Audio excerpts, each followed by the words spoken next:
Halo semua, di video kali ini saya akan membahas tentang ancaman MSCI di Januari lalu dan kalau sampai kejadian kira-kira berapa dana asing yang bakal cabut dari Indonesia. Nah, sebetulnya ini sedikit historis ya, kan dimulai dari konsultasi free float di September Oktober 2025, kemudian dia janji akan umumkan 30 Januari, ternyata lebih cepat. Di tanggal 27 Januari dia umumkan yang lebih worst case lagi, ya di mana tadinya dia bilang bobotnya aja mungkin dikurangin, tapi dikasih satu opsi. Kalau memang datanya nggak bisa saya percaya, sekalian aja ke frontier market gitu. Nah, kalau seandainya turun ke frontier ya, berapa sih dana yang bisa cabut? Nah, untuk tahu itu kita pasti mengerti dulu tentang pembagian negara oleh MSCI. Jadi dia bagi jadi negara maju, develop market, negara berkembang, emerging market, sama frontier. Ya, frontier itu ibaratnya yang kayak orang baru belajar lah gitu. Nah, kalau kita di Kementerian Indonesia 3T ya, tertinggal, terluar, terapa gitu. Nah, kalau dalam konteks contoh negara itu kayak ada US, Europe, Japan, Hong Kong, Singapura itu di develop market. Kalau emerging market ada Indonesia, Taiwan, China, Korea, Dubai, India juga. Kita tuh bersaing sama China sama India lah. Kemudian di frontier ada Pakistan, Sri Lanka, Vietnam. Kalau di Afrika ada Burkina Faso, Togo, dan seterusnya.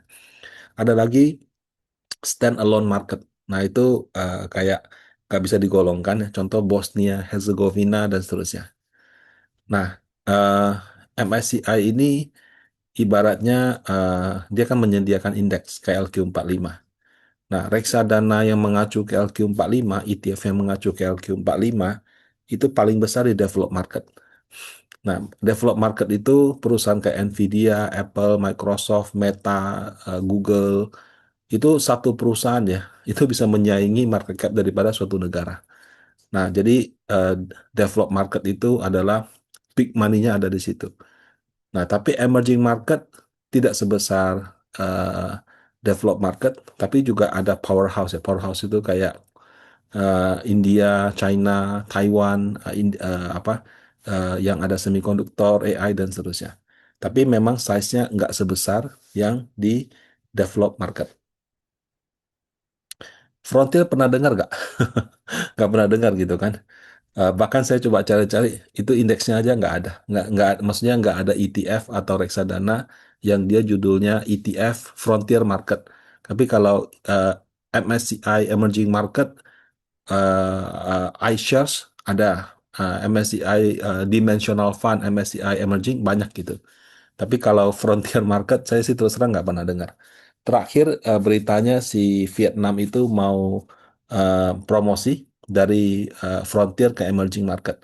Kalau di FTSE malah Vietnam sudah dipromosiin. Dia sudah promosi dari yang satu level di bawah menjadi secondary emerging. Jadi dia sudah satu kategori dengan Indonesia di FTSE gitu ya. Nah, untuk maju dari frontier ke emerging, dari emerging ke develop, itu nggak cuma sekedar market cap pasarnya berapa, transaksi hariannya berapa gitu ya. Tapi juga di level tata kelola, transparansi, peraturan, sistem akuntansi biaya, settlement, tersedia nggak transaksi nego, tersedia nggak misalnya bisa short saham nggak gitu. Nah, itu menjadi pertimbangan-pertimbangan untuk bisa promosi. Jadi semakin terbuka, semakin datanya clear, semakin canggih dia punya settlement dan seterusnya, maka itu bisa dikategorikan seperti develop market. Kalau enggak ya di emerging gitu. Nah, emerging itu kadang-kadang ada capital restriction gitu. Nah, jadi kalau contoh kayak China, saya pernah ikutin beberapa kali. Kalau misalnya pas marketnya lagi crash atau apa, pemerintahnya bisa restrict, nggak bisa short sell gitu. Bisa juga melakukan misalnya dana asing yang jual nggak boleh keluar gitu. Nah, beberapa kali itu nggak sering sih, tapi pernah terjadian. Nah, eh, Indonesia kan short selling sampai sekarang masih nggak bisa. Jadi itu doang mungkin sudah menghalangi kita untuk promosi ke develop market. Nah, jadi itu berbagai pertimbangan. Nah, kalau Indonesia tetap stay di emerging market, Tapi sesuai dengan skenario awal, bobotnya dikurangi karena mungkin dianggap tidak semua sahamnya bisa dibeli oleh publik. Itu ibaratnya kalau di Liga Sepak Bola Italia, kita tuh masih main di seri B, bukan seri A. Seri A tuh yang develop, kita seri B. Cuma mungkin tadinya di peringkat 7 turun ke peringkat 9 gitu. Atau kita punya pemain inti kena kartu merah. Jadi dia kalau main nggak bisa main full gitu. Nah, ini skenario yang tidak baik, tapi ya sudahlah, kita masih stay di liga yang sama. Tapi kalau turun ke frontier market itu lain cerita. Itu ibaratnya kita main di seri B, didemosi ke seri C gitu. Nah, mainnya tuh mungkin sudah bukan sama tim-tim yang mungkin disebut aja enggak gitu. Jadi mungkin sudah kalau seri A itu yang paling elit, seri B itu ya mungkin satu level di bawah, seri C itu mungkin sudah Liga Tarkam gitu. Kita mainnya di Liga Tarkam. Tarkam itu kayak sepak bola kampung gitu. Nah, ini skenario yang terus terang sangat-sangat buruk. Kalau obligasi itu sudah dianggap non-investment grade. Kalau kamu misalnya investor saham syariah, itu ibaratnya jadi nggak syariah lagi. Harus kamu jual semua begitu. Nah, jadi kalau seandainya itu terjadi, berapa yang akan kena dampak? Jadi di KSEI itu kan dia provide data kepemilikan saham. Kepemilikan saham itu dibagi lagi jadi 9 kategori asing, 9 kategori lokal. Nah, ada dana pensiun, ada perusahaan, ada yayasan, ada asuransi, ada sekuritas, termasuk juga reksadana, sama individual dan seterusnya. Nah, jadi saya ambil khusus yang reksadana, tapi yang asing. Ternyata di Desember 2025, reksadana asing itu punya saham Indonesia itu 631 eh, triliun rupiah, atau sekitar 37,7 billion. Nah, jumlahnya sangat banyak, jadi supaya nggak susah bacanya, saya bagi dua. Nah, ini contoh. Asing itu per Desember punya saham Bank BCA 151 T. Punya Bank BRI 65 T. Bank Mandiri 58. Telkom 47. Nah, Brand. Nah, Brand yang kemarin berhasil tembus ke MSCI. Entah sebelum atau sesudah dia tembus. Ternyata asing sudah punya hampir 47 triliun. Nah, jadi kalau dibilang sahamnya exit di MSCI, ya buktinya brand ini dibeli oleh reksadana asing 47 T. Sebetulnya kata exit itu salah atau tidak sih? Ya lebih tepatnya valuasinya sangat tinggi. Eh, Biasanya yang beli kan itu trader-traders gitu ya, spekulan gitu.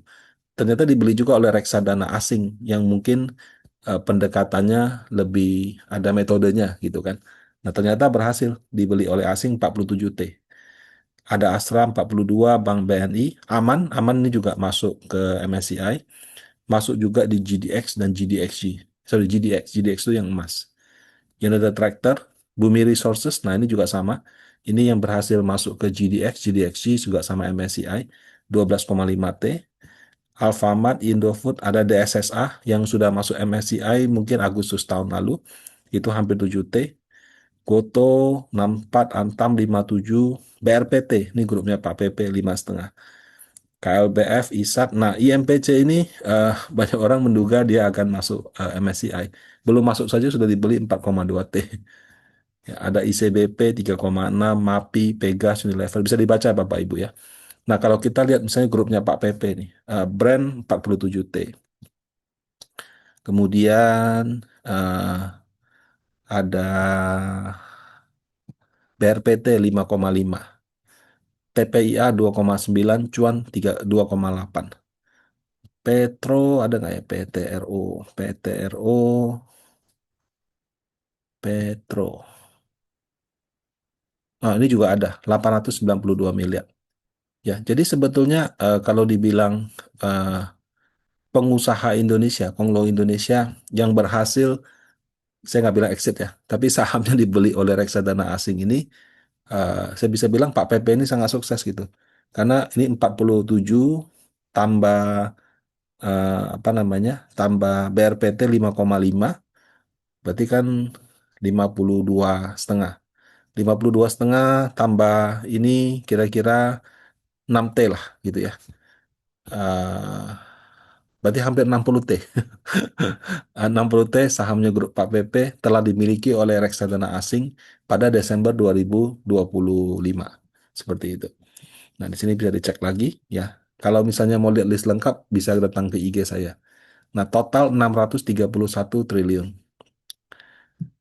Nah, perlu diketahui 631T ini adalah semuanya reksadana. Reksadana ada macam-macam. Ada reksadana ETF atau indeks. Yang MSCI bilang saham ini sekian persen, dia ikut. Ada juga reksadana aktif. Yang kalau kelola dia nggak lihat MSCI. Dia mungkin lakukan valuasi, lakukan fundamental, lakukan metode-metode yang sudah dia tetapkan. Jadi tidak tidak 100% ngikutin MSCI.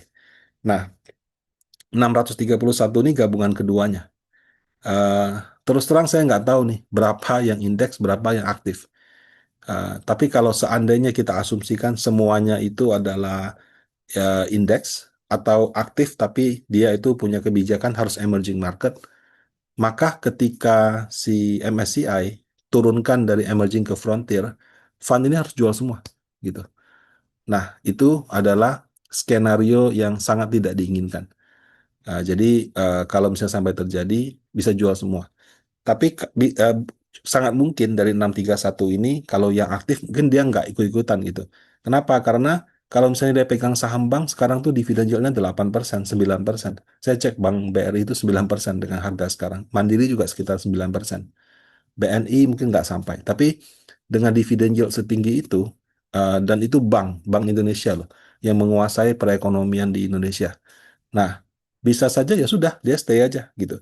Tapi kalau dia indeks fund atau ETF, mau nggak mau harus angkat kaki. Nah, itu problemnya. Jadi untuk yang apa namanya, kemarin yang teguran dari MSCI itu memang harus segera dibenahi. Menurut saya sudah dibenahi sih. Nah, selain reksadana tadi, terus terang ada kategori yang lain. Jadi waktu itu saya dapat data ke SEI, dia bagi lagi yang di atas 5% dan di bawah 5%. Nah, kalau kita ambil semua kategori yang di bawah 5%, kan kadang-kadang ada korporasi tapi di atas 5%. Nah, itu KSEI dia pisahkan. Nah, itu kira-kira nilainya 2.574 T atau sekitar 153 billion US dollar. Nah, ini sekitar 16% daripada total market cap IHSG di 2025. Besar sekali nggak? Nggak.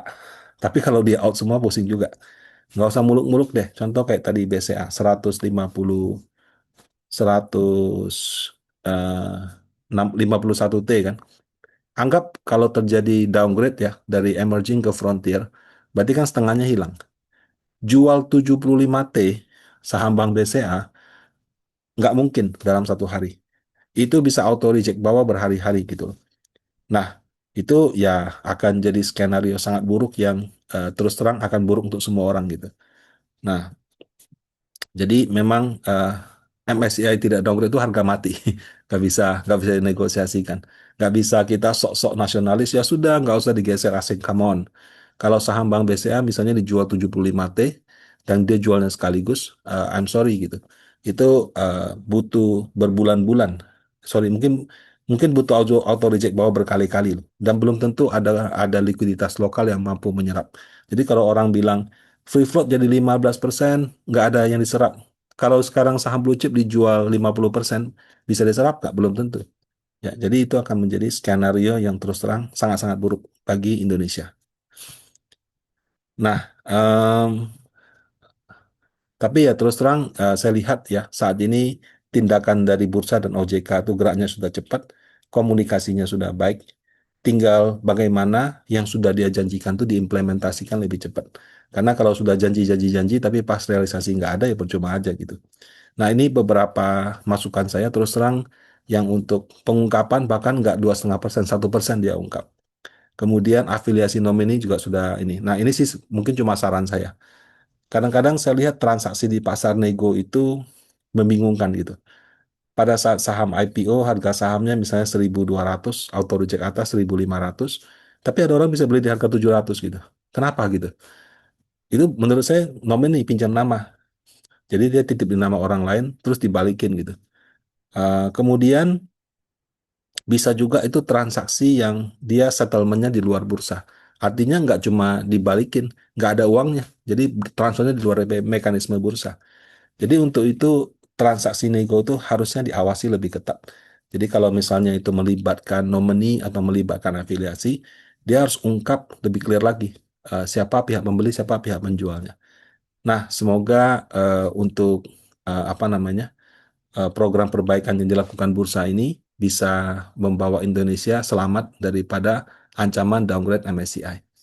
Demikian, semoga bermanfaat. Terima kasih.